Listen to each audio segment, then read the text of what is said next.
gorgeous day. And I can tell excitement is in the air, just all the chattering going on, saying hi, hello, as we get close to Thanksgiving this week and then on to Christmas. It's a very blessed time to be here with friends, definitely. Well, we welcome you and everyone who's watching from around the world. Good morning to them too. And if this is the first time that you're here with us, we have a friendship packet at the welcome table there or in the entryway. And we'd also be glad to take you on a tour of our grounds. We have 2.5 acres here. We have a meditation pavilion, a children's cottage, a labyrinth to walk and pray, and we'd be happy to take you around there. I'm the practitioner of the day along with Christine and Charlie. So the three of us will be by the bell after service if you'd like to take a walk or if you'd like a prayer for something in your life. Any good news or to help solve bad news or to just lift you up today. So we're very happy to do that. We're having an opening song by George. Are you doing an opening song, George? I believe I am. Oh, well, come on in. George Rogers is one of our favorites. Glad you're here. Thank you. Yeah. Being here now is a dangerous place to be because sometimes you forget where you are altogether. At least that's my personal experience.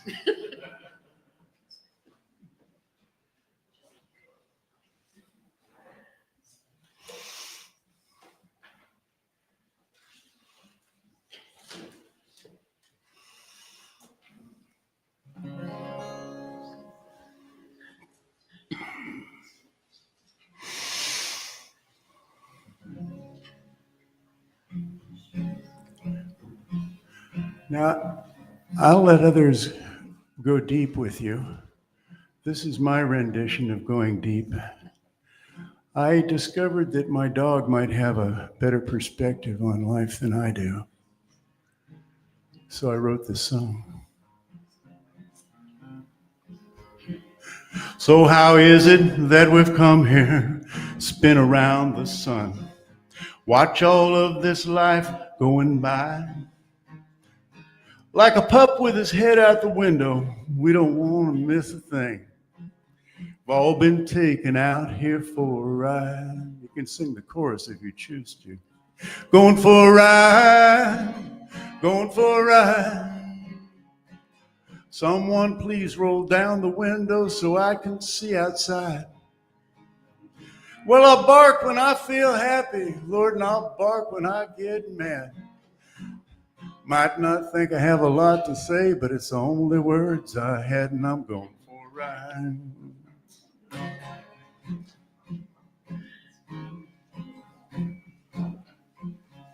Well, no fantasy can match this place, no visions of heaven or hell. If you can't see it, you might as well go home. Because it passes over my head at night as I lie there in my bed. And the stars, they keep on spinning on and on. I'm going for a ride. I'm going for a ride. Someone please roll down the window so I can see outside. Well, I'm going to bark when I get happy, man, and I'm going to bark when I get mad. Might not think I got a lot to say, but it's the only words I have, and I'm going for a ride.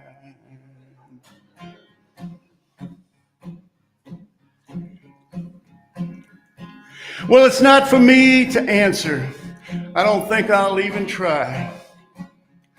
Though wise men do imply that the answers lie inside. Sometimes I do look in there just to see what it all means, but it's hard to bring it back. Can't fit it in my sack, and a distinct explanation I've not received. But I'm going for a ride, going for a ride. Someone please roll down the window so I can see outside. I'm gonna bark when I get happy, and I'll bark when I get mad. You might not think I got a lot to say, but it's the only words I had, and I'm going for a ride. Going for a ride, going for a ride. Someone please roll down the window so I can see outside. Well, I'm gonna bark when I get happy. I think we bark when we get mad. Might not think I got a lot to say, only words I had, and I'm going for a ride.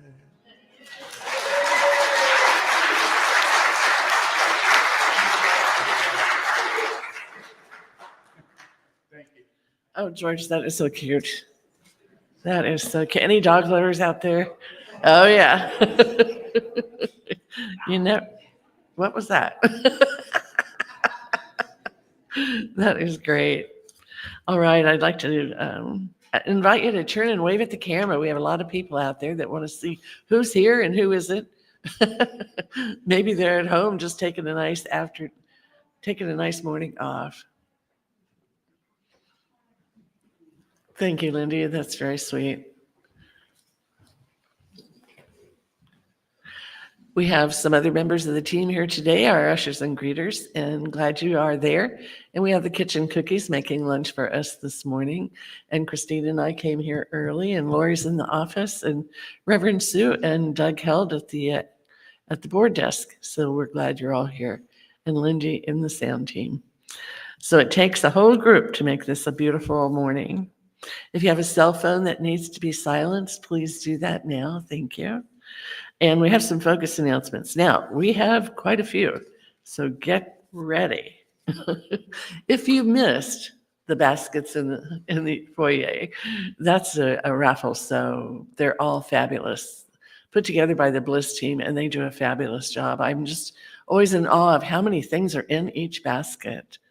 Last year, I won the Christmas basket, and I drove right to my daughter-in-law's house, and I said, "Merry Christmas," because I didn't necessarily need all that stuff, but she was just thrilled. So even if you don't need all of it, you can give it away as a gift, which is really sweet. And then we have the Beehive Alive, and that is our stewardship program. And the bees are all on the wall out there, and you can sign up to be to make a donation every month or week or whatever works for you for the next year, so that we know how much money we'll have available and how things are going to go. The Holiday Bazaar is what's in here and at the tables, and although things are priced as marked, you don't have to bid on them. If you want the item, you just pay for it in the foyer, and it's yours. The practitioners and the congregational support team have decided to take up some donations for the Salvation Army's food pantry, because I know it's heavily used right now. And so there's a basket in the social hall, any kind of canned foods, pasta, rice, things like that, things that go really well. They have I go by that, it's on Larkspur Lane. I go by their center so often, taking the back ways to certain places. There's always a line out there when they're giving out donations, and I know those people really need it. And they make sure that they're people that need it, and so they can go in there. And the nice thing about the pantry right now is they'll have, okay, you can take one of these 3 types, you can choose, so you just don't get whatever they have. So choices mean a lot to people, especially with young children. The Christmas play tickets are on sale now. It's $25 a ticket, and it's the Playhouse, Riverfront Playhouse downtown. And it's we're doing this with Unity. And so it'll be a lot of fun when the doors open at 7. Unity and us will be bringing some snacks to have before the play starts. And it's called Have Yourself a Crazy Little Christmas. Wednesday, December 10th, and the doors open at 7. If you haven't noticed, some part of our congregation is aging beautifully. And some of our congregation really needs a ride. And they've asked, is there anybody that can help me go to church? I watch it on TV, but it's just not the same. So if you have a little love in your heart for helping someone get here that just loves to see their friends in person, talk to Reverend Sue. She has a list of people. The bookstore and the center will be closed Thursday and Friday, November 27th and 28th for Thanksgiving, but the evening of the 28th is open mic night. And I that's just one of the celebrations that we have here. It's really wonderful. Next Saturday, we'll be decorating the center for the holidays. So if you have time that morning to come on in and help decorate, that would be great. And next Sunday, Reverend Kay Stewart will be talking, and we're excited about that. We don't get to hear from Kay often, and she's a really great speaker, so we're happy about that. And I got a kick out of this. We have the 360 band, Dick and Nadine and Michael. Well, she's calling it the 240 band. It's just going to be Dick and Nadine. So I thought, 240, who's that? Okay, in your program are a couple things I wanted to point out. Tuesday, December 2nd is Giving Tuesday. If you don't know about that, it's the most wonderful thing. I really enjoy scrolling through at least 50 to 100 nonprofits that are listed that you can directly donate to online. It's really wonderful. And they're always really appreciative, because sometimes there's some of these that I forget about, like Horsetown Clear Creek Preserve. There it is. And I know that's a wonderful place to go to and hike. So it's through North State Giving, www.northstategiving.org, December 2nd. But I think also the day before you can do that also. And then we're having a fundraising concert. It's not for us. It benefits one life at a time. Now, I'm not sure what that is, but it's Shasta County's Klezmer Ensemble. And the concert is Shana Nashema.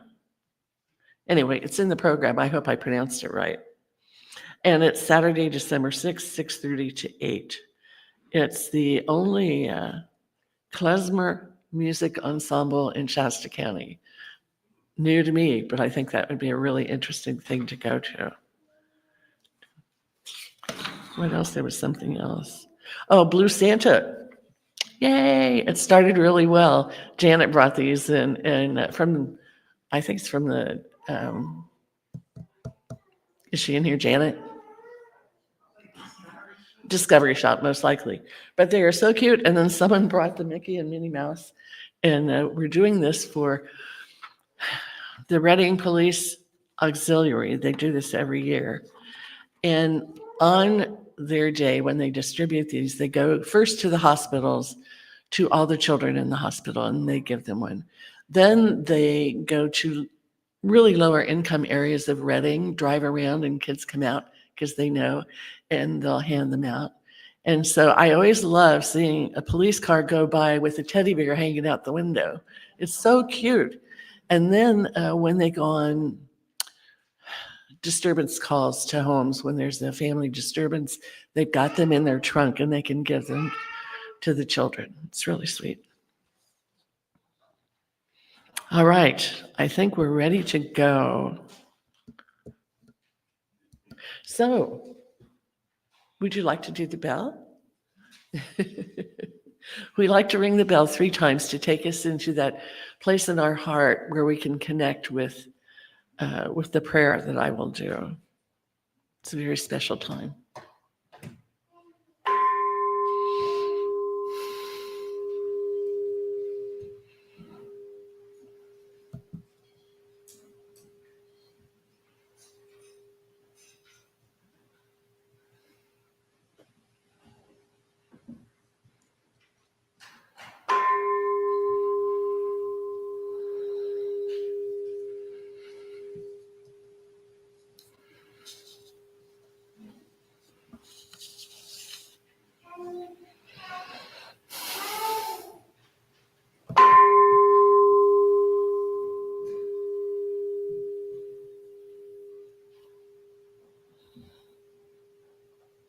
This morning, we recognize the truth that God is all there is, that this infinite intelligence that has created each one of us out of love,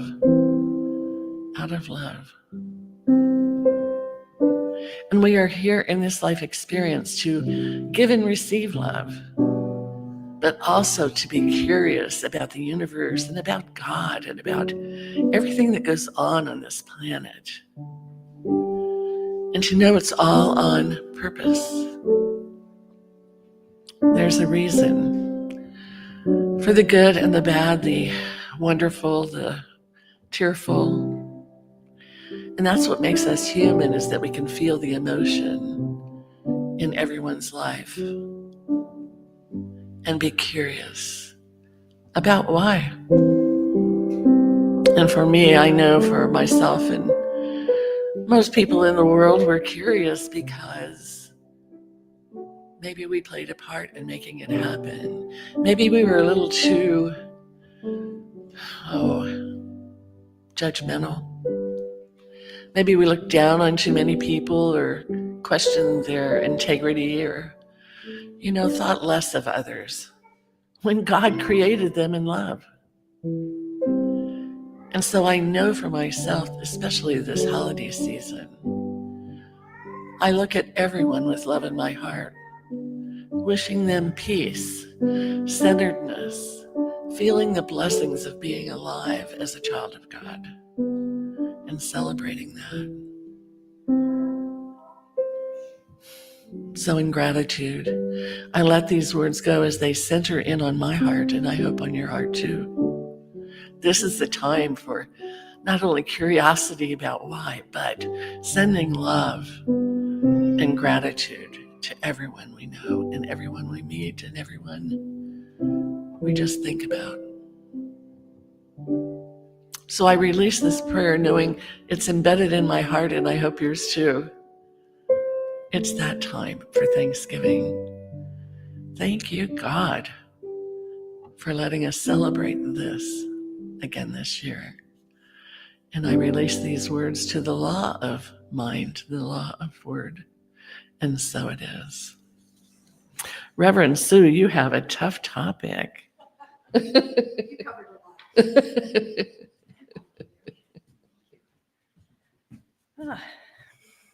Good morning.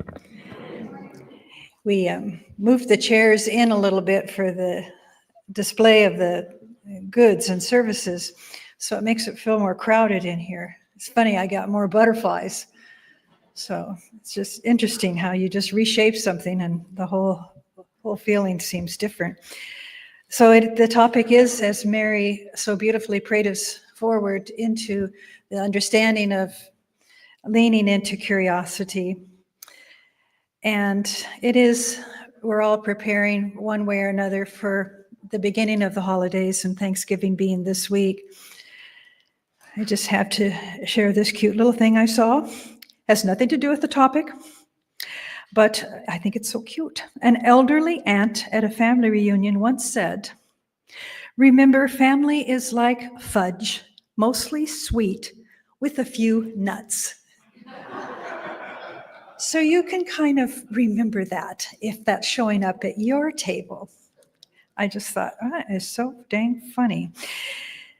So, but I really am taking this message, as always, the Centers for Spiritual Living have a theme that trying to bring us all together in common thought. So a lot of the ministers will take a topic and take some of their ideas, but shape it in a way that feels more authentic coming from the minister themselves. And so that, where I'm going to share with you today is about a little bit about octopus. And so I'll come to that in just a second. Albert Einstein, who to me is one of the scientists that seemed to be so engaged with intelligence, right? He just seemed like a really, really smart man. And he said, our task must be to free ourselves by widening our circle of compassion to embrace all living creatures and the whole of nature and its beauty. Now, I love that idea because he is so masterful at focusing in on detail and wisdoms in that form. And then this advice to widen our perspective so that we can embrace with greater compassion all that is. So today we're going to look at our experience in life with greater empathy, if we can go there, and a different look at our respect, knowing that we are interconnected with all that is, And as we widen our lens here to shift our perspective just even a little bit, our hearts open as well, and that empathy flows. So the octopus. So here's one of the readings, and this comes from a book written by Cy Montgomery, and it's called The Soul of an Octopus, a surprising exploration into the wonder of consciousness. So here it goes. Octopus, aren't they monsters? My friend Jody Simpson asked me in alarm as we hiked our dogs. Weren't you scared? Her question reflected less of an ignorance of the natural world than a knowledge of Western culture. A horror of giant octopuses and their kin, the giant squid, has animated Western art forms from the 13th century Icelandic legends of 20th century American films. Eager to defend the octopus against centuries of character assassination, I replied, monsters? Oh no, not at all. The dictionary definition of a monster always mentions the words large, ugly, and frightening. Well, to me, Athena, that's the octopus, was as beautiful and benign as an angel. Even large is up for debate where octopuses are concerned. As I described Athena's grace, her gentleness, her apparent friendliness, Jody was skeptical. A huge slimy thing covered with suckers qualifies as a monster to her. Well, I conceded and I changed my tactic. Well, being a monster then is not necessarily a bad thing. I've always harbored a fondness for monsters, even as a child, and this part I can so relate to, and I'm so curious if you can too. I rooted for Godzilla and King Kong. There you go, right? I know. I felt so sad for Godzilla, and I watched that movie over and over. Instead of people trying to kill them, all those people attacking them, it had seemed to me that these monsters' irritation was perfectly reasonable. Nobody likes to be awakened from slumber by a nuclear explosion. So it was no wonder to me that Godzilla was crabby, and King Kong, a few men would blame him for the attraction to pretty Fay Ray, though her screaming would eventually put off anyone less patient than a gorilla. If you looked at the monster's point of view, everything they did made perfect sense. The trick was learning to think like a monster. I think that's clever. So the soul of an octopus. So have you ever, curious about this, how many of you have seen the movie My Octopus Teacher on Netflix? Right? And take that in. Yeah, it is life-changing. It's so phenomenal. You can get it on Netflix. So if you haven't seen it, it's a great holiday movie even to look at, to really open your heart to this empathy that we're speaking of. Because you can really relate to the affection that your heart grows with looking at this creature, this mysterious creature that we named the octopus. So it is our destiny to lean in, I believe, to our curiosity as we strive to recognize our oneness with all. I really appreciate Mary's prayer on that, because I have to admit I've been squeamish since I'm a child, and I shared a few weeks ago my creeps about spores. Well, don't even let me talk to you about the spory sucker things on the octopus's legs. They have creeped me out since I was a child, and I even tried to surrender that to try to get a boy to like me because he was eating a can of squid or something, and he asked me if he wanted one, and he held up one of the legs with those suckers on it, and I put it in my mouth, but all I could, I'll move on. It's bringing my tummy to feel funny, but it didn't work. I didn't impress him. All I did was gross myself out. So back to the topic here. But being curious is to suddenly look at one another. Can we see each other's grace and beauty? And especially looking at this octopus in the ocean waters, we can overcome the shallow reactions and allow our hearts to open with new awarenesses to the remarkable beings that lie beneath the ocean waters, just there alone. We open to the wonder and the awe and the beauty and the intelligence that is so profound, and we glean in appreciation. We lean then not just into our curiosity, but into the amazement of the divine showing up in all forms of life. Now, the global vision of CSL, Center for Spiritual Living, is we envision a world in which we grow and live as one global family that respects and honors the interconnectedness of all of life, a world where this kinship with life prospers and connects through the guidance, spiritual wisdom, and experience. So I like this idea that we can just be curious to get past our misunderstandings, and we can truly ground ourselves in some of the principles of this philosophy. Ernest Holmes said, we believe in our own soul, our own spirit, and our own destiny, for we understand that life is God. If we choose to live in that belief, if we allow ourselves to center in that, including all the things that cause us angst, here I go again with this, the uncertainty and the fear, it's all divine. We have to allow ourselves to open our hearts to that. It's all God, it's all divine. Everything has the presence of the one within it.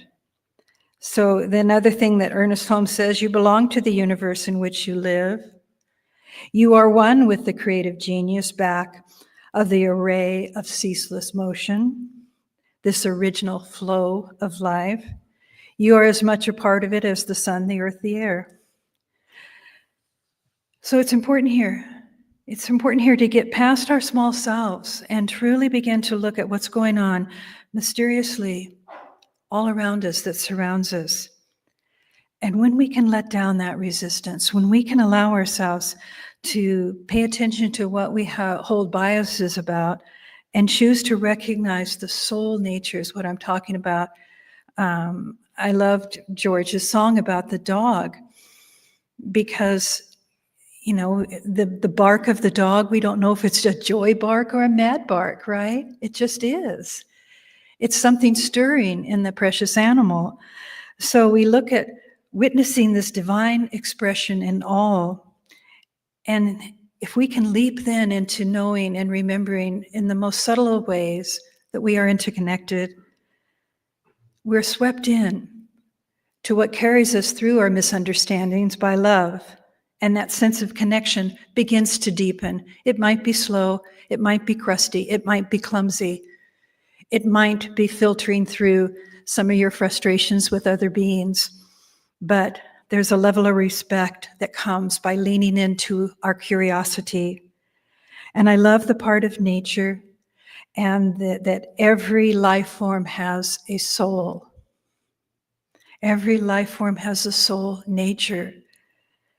And that soul nature is carried in the divine soul of all that is.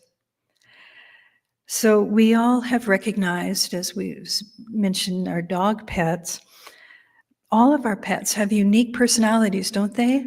When you, Norma, her teddy dog is just the most adorable dog. It's a universal dog everybody wants.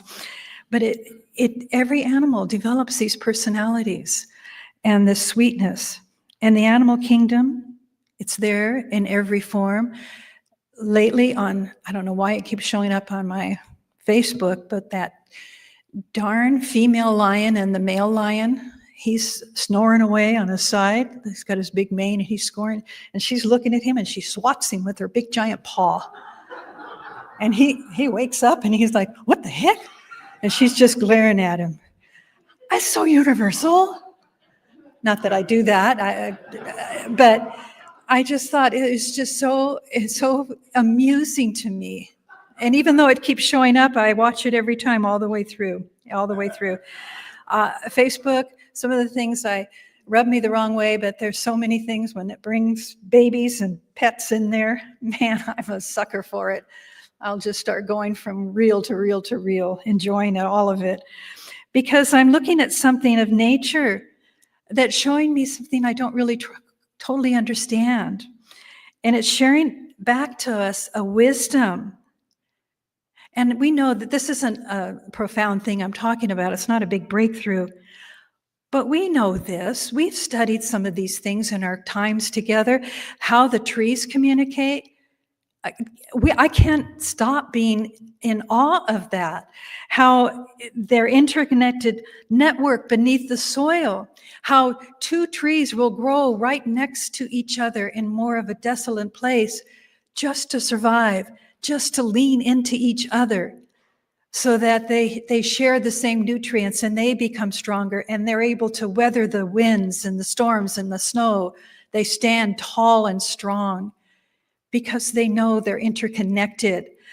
So, and the trees themselves, they will signal with their leaves, fear, bad insects coming.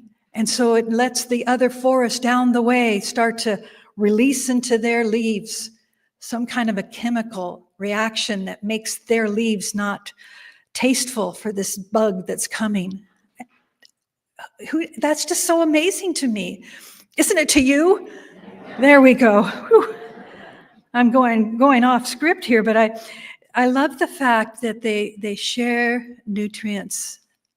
And they also think about, we take it for granted, but when I was watching the Eternal Song film last week, which was incredible, there were so many pieces to it. That starts with the indigenous people loving this forest, this land, this fullness. And then the settlers come in and they're harvesting the wood. And it's almost like, oh, that alone in nature was difficult to watch and to continue to, I see it when I'm in an airplane and I look down and I think, ooh, the deforestation is quite obvious when you're up in the air because they seem to keep a hemline along the routes that you're driving so you don't notice it as much. But these trees, their leaves are our air. They're our oxygen. They're precious. So I can feel the woundedness when I witness that as I fly over. So the leaves, the trees help us breathe and have life.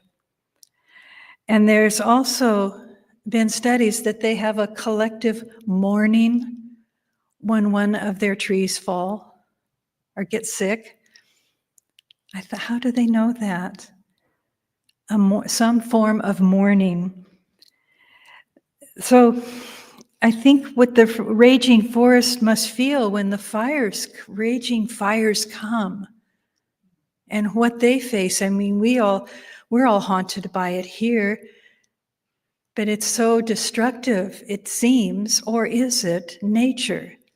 So we have to be curious and look at things from a wider lens and wider perspective.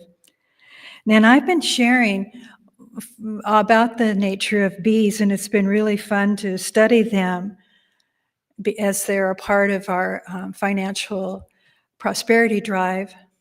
But how beautiful the nature of the bees and their vital role to our survival.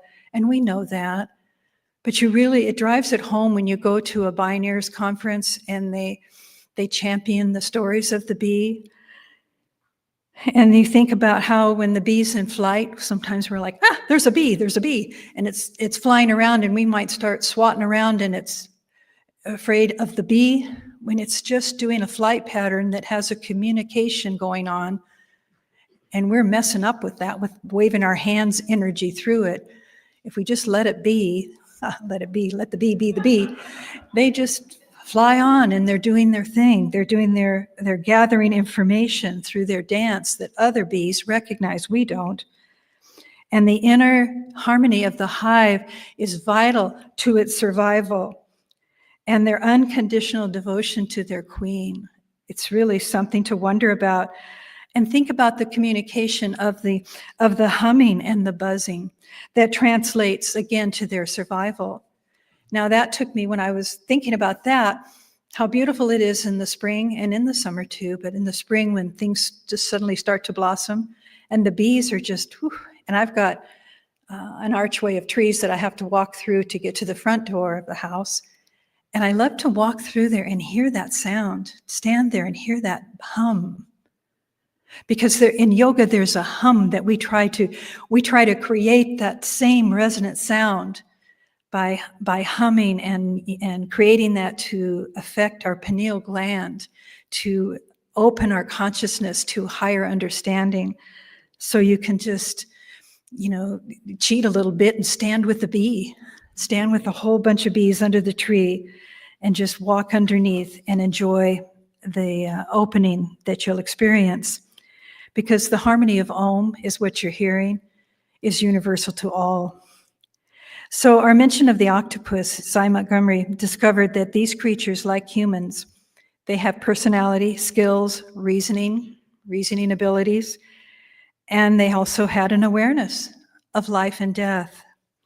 Across all the species, the discovery that this intelligence is also forever connecting us. The song of the whales, the antics of the dolphins, we know this, the song of the birds, the vibration of the crickets, and the croaks of the frogs. We're just living amongst wonder. Now I'm going to take you a closer look, as you consider the mosses, the mushrooms, the algae. They too are bringing us wisdom. They're bringing us truth. So the research about slime molds, how many of you know about slime molds? Yeah, a few of you. I invite you to go down the rabbit hole like I did, and you won't get anything done. But it's fascinating what Scientific America has done and Nova Sciences, how they film, how the patience it takes to appreciate slime mold. I wish they named it something else. It sounds like something's on your teeth or something gross. But it's so mind-blowing because slime mold is a single-celled amoeba, so to speak, but they have no brain and no nervous system. But they have this remarkable intelligence. Now, does that make you curious? They can solve a complex problem like a maze. When I first read about it, I thought, what are they talking about? But a typical maze that you can see where you're trying to, when you're playing, take the dot through and find the exit, it sends out, the slime mold will be at the beginning and it sends out this slimy messaging for walking forth before it through this maze. If it comes to a dead end in that maze, it locks it down. It allows itself never to go there again. It leaves some essence there. Don't go that way. It has an intelligence always working to find the shortest route. Makes me want to be a slime mold when I'm traveling somewhere. But they have they're continually recreating these really efficient networks to find those shortest routes because they're looking for their nutrition through those needs. And they have the ability to make decisions, again, no brain, no nervous system, and they can anticipate change in their environment through a mechanism that operates on chemical memory trails. And their decisions are influenced by the organism's distributed parts. That sounds really heady, but how lovely to know that if we're all one, we have that too, but we're not accessing it. We're not using it as skillfully as the slime mold. Can we let that happen? So they leave behind this slime trail in areas they want to avoid in the future. And I thought, when I was reading that, I thought, I wish there was something like that could happen in those neural pathways of our own brain When we go into habit energy, I just wish it was like I could say, okay, slime mold in me, kind of fill up that neural pathway. I never want to go there again and eat popcorn, eat the whole bowl of popcorn. I don't want to do that anymore. And be done. And be done. It must be possible. We humans think we're so smart, but the slime mold has this one on us, I'm sure. So I hope it just piques your interest to check out slime mold and compare yourself to that. You'll see it as yellow globs when you're walking in the forest. Not only yellow globs, it can be the most amazing orange color. The color of these slime molds are incredible. And you want to look into the decay of the wood. You want to look under the bark. And the scientists are totally nerdy that are doing this, but they say nobody ever stops them to ask more about it. When they say, oh, what you doing? We're looking at slime mold. And they say, have a good day. And off they go. But a true scientist just explores that for the hours. So I point to that because it's a part of nature that we could possibly take for granted, and we might not have an understanding just because of the name itself. Slime mold is not something that really strikes us. So here we are widening our circle of understanding and awakening our sensitivity to nature, to honor the soul of life, the soul form in all things, in this beautiful planet, in this web of life. It just might be that today this idea of slime mold might be your awakening. Who knew? Who knew you waited all these years and it was right here in the slime mold? Because we can get accustomed to dismissing things we don't agree with or they don't align with our values. There's a wisdom teaching there. But if we fall short of even trying, even being curious just a little bit to understand one another and our actions, we're left with that edge in our heart that is causing us so much sadness, a prevailing level of depression at times. And so we want to look at some of these experiences from a spiritual eye and find out what is clashing with our truth. What is this challenge that we're unable to face in our humanity together? And yes, it takes us to walk that razor's edge, to look deeper beneath the stories, and to wake up to a greater sense of compassion as you explore and stay open with that curiosity. It's such a sweet avenue of the heart. And that helps us stay in peace when we explore what's around us, because we're all navigating our way through the humanity and all of the various chaotic, heartbreaking behaviors, unkind actions, unkind words. But can we be so brave to see beyond our first impressions and reactions and ask ourselves, what is motivating my behavior? What's motivating others' behavior to harm each other? And if we can seek to understand and not abandon one another, and see our sense of right and wrong into the complexities with a spiritual attuned awareness is what I appreciate thinking about, because I know there's an absolute principle. There's an absolute principle of a greater love. There is absolutely a greater love that we have not even yet fully embraced in all of life. So I know I'm not there yet, but I know it's my soul's work, and I know that's why I get moody and grumpy, because I'm seeking to find that. And I know through affirmative prayer and staying curious instead of being righteous, these are the stepping stones that will build our way, staying focused and leaning in. So this week, just ask the deeper questions. Watch when you're triggered and ask the deeper questions. Dive into the inquiry. How did I get here? Who am I? Who am I in this? And why is my opinion seem so right? And it is. I'm not saying we have wrong opinions, but go deeper and listen to that. Brene Brown in the Atlas of the Heart, remember, says, awe and wonder are essential to the human experience. Both awe-inspiring events and the experiences that leave us filled with wonder often make us feel small compared to our expansive universe. Small, but connected to each other and to the largeness itself.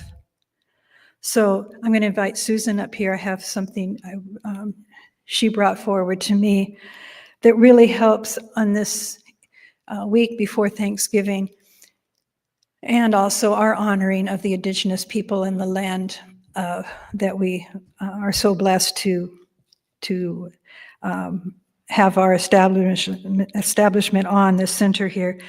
It's talking about the sacredness of life, this balance of nature, our ecosystems thriving. So when you listen to her words, know that every entity, everything, has a crucial role in maintaining the delicate balance of our ecosystem. It's so precious. It's such a treasure.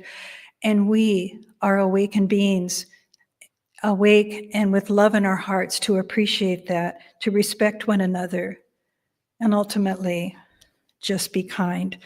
So Susan, and this is your treatment, so I'll have Judy come forward and play the keys so you can relax, but prepare yourself for spiritual practice. Susan, thank you. Beautiful, Sue. Thank you. This is titled Thanksgiving Address, and it's greetings to the natural world.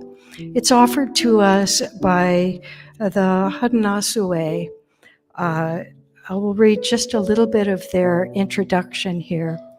And before I begin, I just want to honor the Wintu, who are indigenous to this land, who know this land intimately, and who have been here since time immemorial. And I honor the work that they are doing, the promise that they have made to the salmon, knowing that there is an interconnectedness with all of life, and we are all interconnected. So this Thanksgiving address, these words of thanksgiving come to us from the indigenous people known as the Haudenosaunee, formerly named the Iroquois, but that's a colonial name given to them. The Haudenosaunee know themselves as Haudenosaunee. They are comprised of 6 nations: the Mohawk, the Oneida, the Cayuga, the Onondaga, Seneca, and Tuscarora of upstate New York and Canada. They offer this Thanksgiving address because it has ancient roots, dating back over 1,000 years to the formation of the great law of peace by the great peacemaker. Today, these words are still spoken at the opening and closing of all ceremonial and governmental gatherings held by the 6 nations. A speaker is chosen to give the Thanksgiving greetings on behalf of the people, but they choose their own words, for we're all unique and have our own style. But the general form is traditional. It follows an order in which we can relate to all of creation. The address is based on the belief that the world cannot be taken for granted, that a spiritual communication of thankfulness and acknowledgement of all living things must be given to align the minds and hearts of the people with nature. This forms our guiding principle. And so this Thanksgiving address is intended to be a call and response.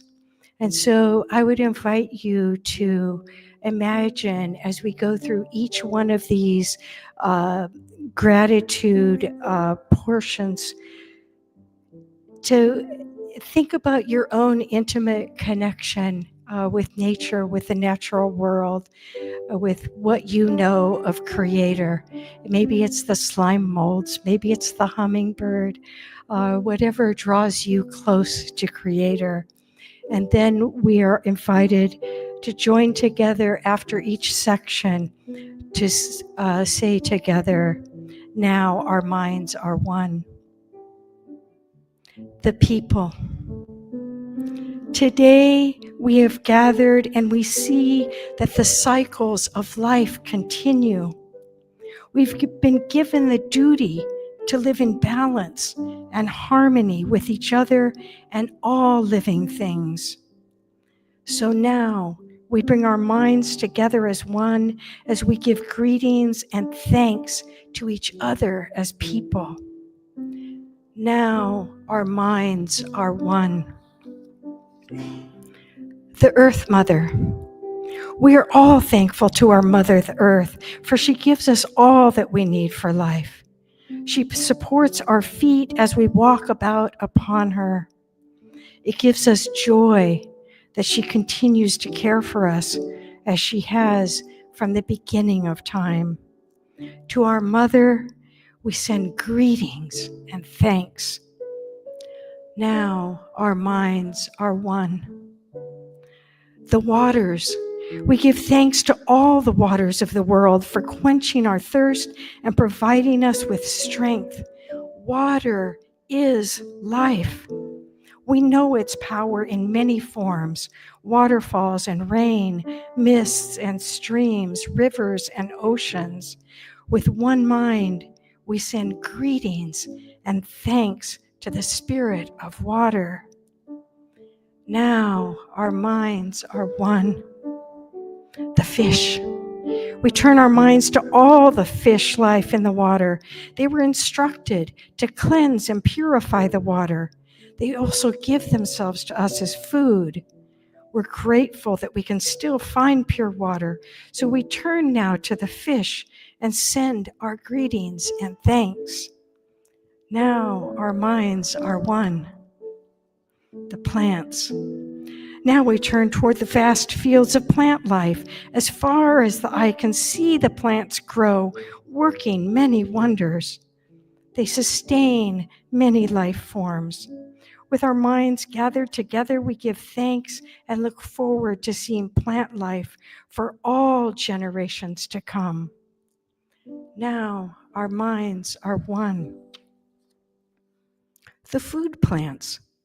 With one mind, we turn to honor and thank all the food plants we harvest from the garden.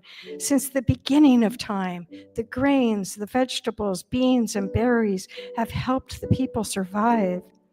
Many other living things draw strength from them too. We gather all the plant foods together as one and send them a greeting and thanks. Now our minds are one. The medicine herbs. Now we turn to all the medicine herbs of the world. From the beginning, they were instructed to take away sickness. They're always waiting and ready to heal us. We're happy there are still those among us special who remember how to use these plants for healing.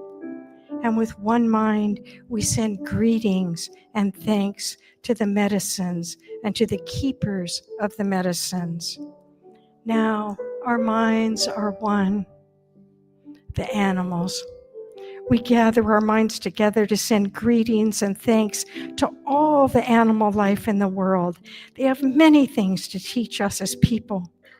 We see them near our homes in the deep forest. They are everywhere, and we are so glad they're still here. We know it will always be so. Now our minds are one. The trees. We turn our thoughts to the trees. The earth has many families of trees who have their own instructions and uses. Some provide us with shelter and shade, others with fruit, beauty, and so many useful things. Many peoples of the world use a tree as a symbol of peace and strength. With one mind, we greet and thank the tree life. Now our minds are one.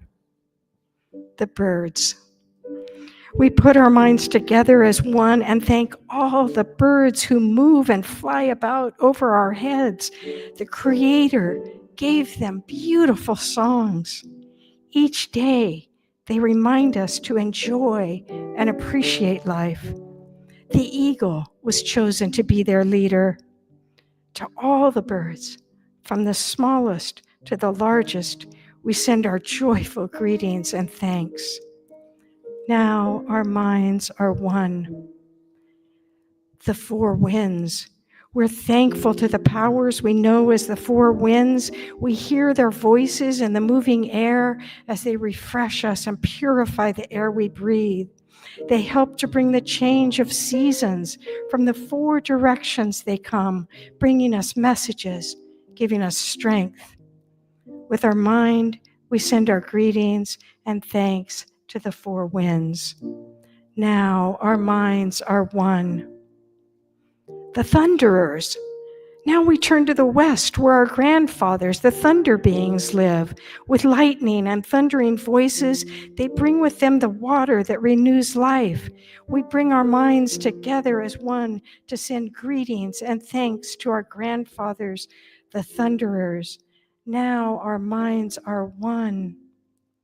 The sun.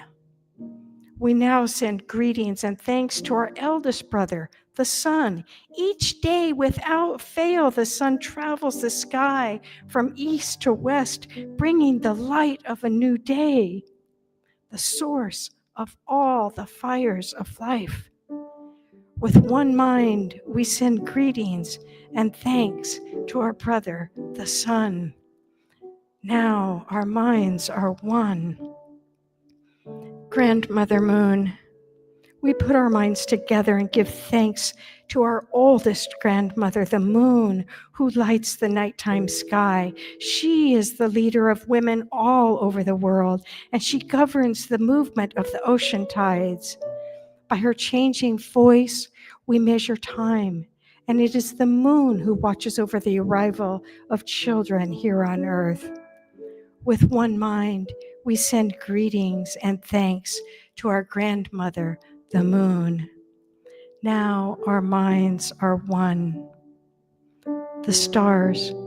We give thanks to the stars who are spread across the sky like great jewelry. We see them in the night, helping the moon to light the darkness and bringing dew to the gardens and growing things. When we travel at night, they guide us home. With our minds gathered together as one, we send greetings and thanks to all the stars. Now our minds are one. The enlightened teachers. We gather our minds to greet and thank the enlightened teachers who have come to help throughout all ages. When we forget how to live in harmony, they remind us of the way we were instructed to live as people.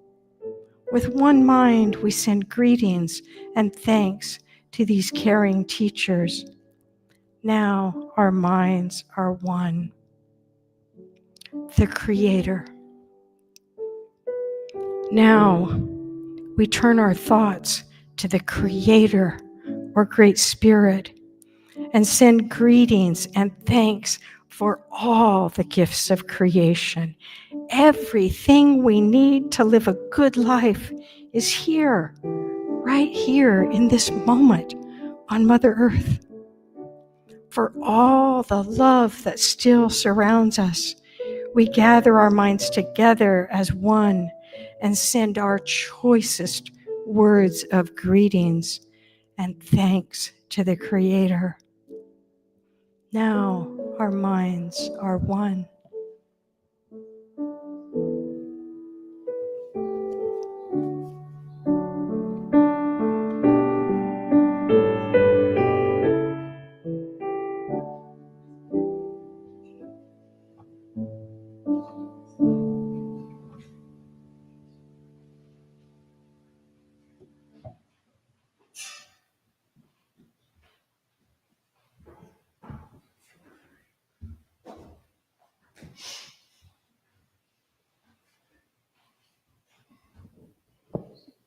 Susan, that was lovely. Thank you.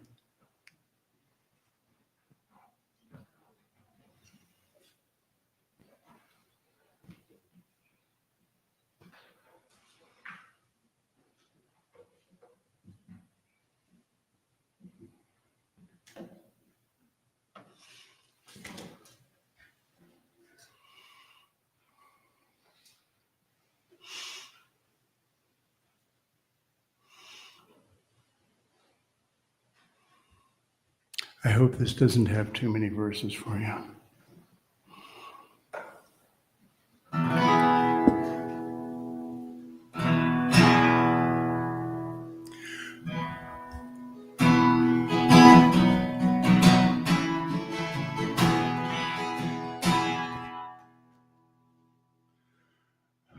You hear that guitar? The soot filters down, rests on our table, covers my chair and the seat of my pants. The clouds are sailing high, they've risen above it. I know I can't fly, but I wish I could dance. Wish I could dance. Lord, now I wish I could dance. Wish I could dance. Oh, how I wish I could dance. The skies turned gray with the smoke from our engines. The roadside is littered with the trash from our meals. Your baby's behind it is covered in plastic. The ones who ran wild, they roll under our wheels. I wish I could dance. Lord, now I wish I could dance. Wish I could dance. Oh, how I wish I could dance. If you walk on the ground, your feet will get dirty. People, they will tell you your ways are unclean. I come from the earth, and the earth is my mother. There's a rhythm of life, it still flows from the sea. And I wish I could dance to that rhythm. Lord, how I wish I could dance. I wish I could dance to the sea's rhythm. Lord, how I wish I could dance. Well, there's a word in the wind. There's a call down the canyon. There's a drum that beats steady through the fast falling rain. There's a time to hold fast, and there's a time to make ready. We'll live or we'll die by our choices, it seems. I wish we could dance. Lord, how I wish we could dance. Wish I could dance. Oh, how I wish I could dance. Wish I could dance. Oh, how I wish I could dance last time. Wish I could dance. Lord, how I wish I could dance.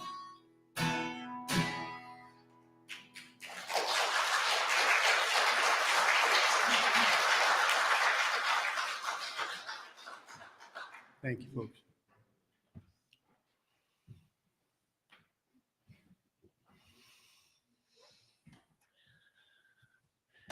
I don't know. I'm ready. Come on, darling. Oh gosh, how my mother loved to dance. If the ushers would have come forward, please.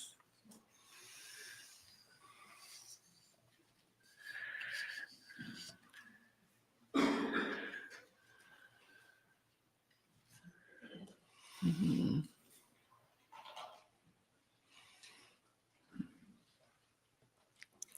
As we prepare to give our offering, Our hearts are filled with love and appreciation, since what is offered here is for our spiritual well-being. I'm filled with gratitude, knowing that life stays in balance, for it is true, as I give, I receive.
I give thanks for the blessed donations received in the offering this morning and those that come in during the week.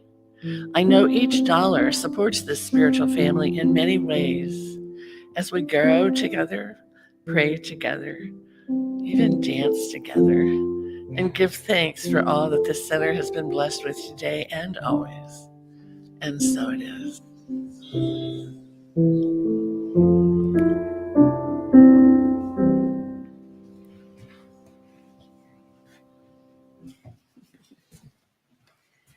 So George has one more song for us.